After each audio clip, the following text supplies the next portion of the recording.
Got a spectrum from total destruction to awesome. We are going through that. That's what I'm saying. And you're going, and so in an organization here, you're still an effective organization that's wonderful, unique, and helpful.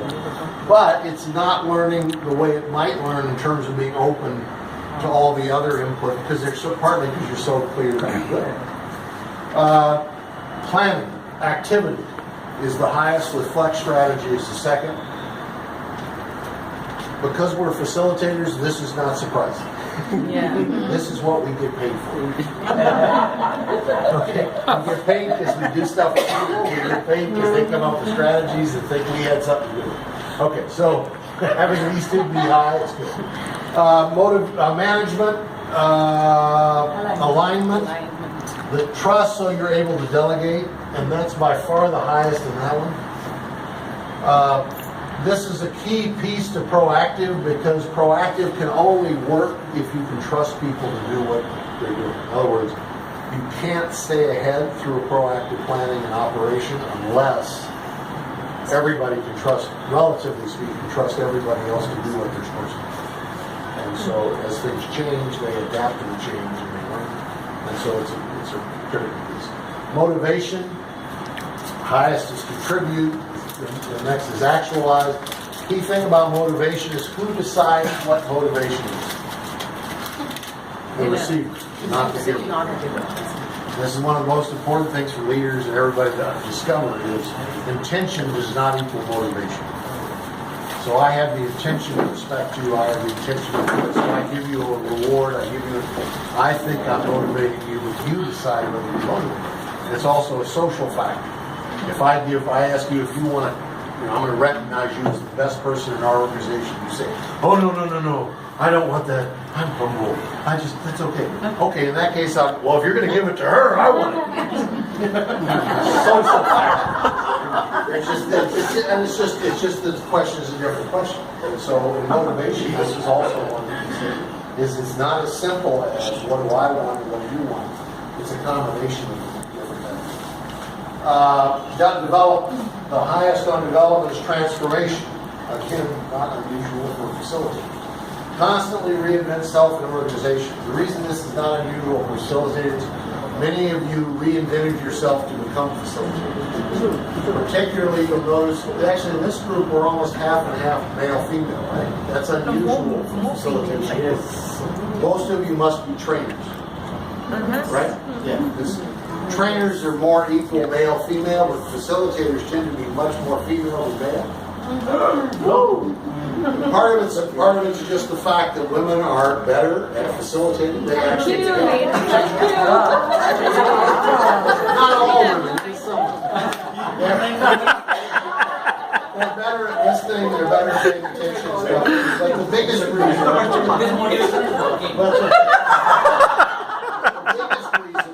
Women in our society tend to reach a certain level of expertise, wisdom, knowledge, etc. in organizations. And basically they look up and they go, okay, there are, let's see, 14 men and women. Okay, what's going to happen to me next? I'm going to spend 10 years here being really good at what I do, but not going up anywhere else unless one of those two women die. So so they're looking for a way to truly engage their skill set, but also to build groups and build trust, build relationships, etc. And so as they look, they realize that facilitation is a great place for them to use their gifts and to break in. Because again, men don't like facilitation because it doesn't pay as well, usually. Okay? To build a facilitation business takes time, takes work, etc. So men, both because they're supposed to be the wage earners in the family and because they're used to making money, tend to choose safer professions like training. That's not against men or for women, it's just part of our global reality. Okay? So therefore, transformation is not uncommon for facilitators because even the men have had to go through some form of transformation to decide this is where they want to spend their life. I'm not in that category because I was born as a facilitator, so I never got a choice. I never had a real job. I just started out not being paid for facilitating, and now I'm paid for facilitating. Change. Adaptive. Meet changing needs.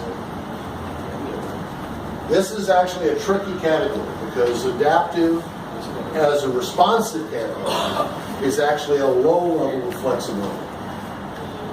It's not a high level. When we use the word adaptive, we usually mean a higher level of flexibility. But in this model, adaptive is actually a relatively low level. It means I'm sort of reacting to the change I'm making is always, there's always an objective. This is why I made this change. So it's always I'm adapting to this person, to this group. And so we tend to think we want to be adaptive, but it's actually a fairly low level of change. It's more in the accommodative mode. Sometimes more reactive.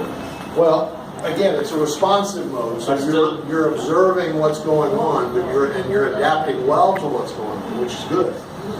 So, for example, you do facilitation and training, or whatever, you develop. When I first got to Malaysia 25 years ago, we were trying to figure out some way to eat. So we came up with customer service. And so why? Because everybody wanted to pay for customer service. So we suddenly knew customer service was the edge. And so guess what? We were highly adaptive. We were listening to what now? We were also facilitators. So the way we approached customer service was not the same as everybody else. Our bill of business was crazy.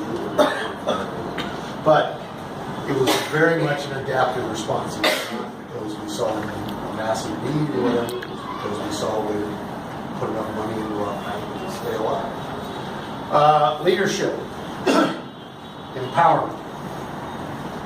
Power goes to all whoever takes responsibility. I was just, Anita, how many of you know Anita? What is Anita's other name? Such thing. So Anita was talking about empowerment. I can't tell you what she said because of confidentiality, but she was talking about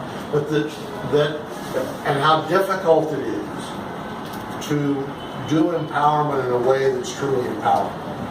And that's what this is about. This is about not just giving power to you, but recognizing the power you have and inviting that into the situation. And so that's a very different language for what we normally mean by power. What we normally mean by power is I have power. I can give you a little bit, I can give you a little bit, I can give you a little bit. But if I don't like what you do, I can take it back, I can take it back. Whereas this is talking about discovering in each of us what is what is that which together we all become better. And therefore, I'm not empowering you, I'm empowering we. So it's a very powerful terminology. It's very hard to maintain. And what happens to most systems is we don't stay. In other words, we go back and forth and stuff like that. And so it's not about, oh, okay, I'm going to be a generative person for the rest of my life. In fact, what I've always noticed about being generative is I don't notice it until I'm not. That is when I'm being, when my organization, my team is being generative, we're just being generative. We don't walk around going, hey man, you're generative today. Wait a minute, yes. Oh, you're generative. Oh yes, I feel the generativeness in the room. You're just doing, you're being, and it's happening. And then when it stops, then you step back and say, oh yeah, that's what we mean by generative. And so then you start asking yourself, what can I do to structure that, to create it, to add to it and stuff. And this is where Sharma and other people are doing a lot of work. And facilitation is a key piece to it because it's not about knowing, it's about being. And the key to facilitation is always about being. It's never about the method, it's about the presence. The method, whatever method you have, if it works, wonderful. But there'll be times when it doesn't. Your task as a facilitator is to hold the space so that the work can be done. And that's what it needs to be doing. Okay, so what I was going to do next, it's 8 o'clock.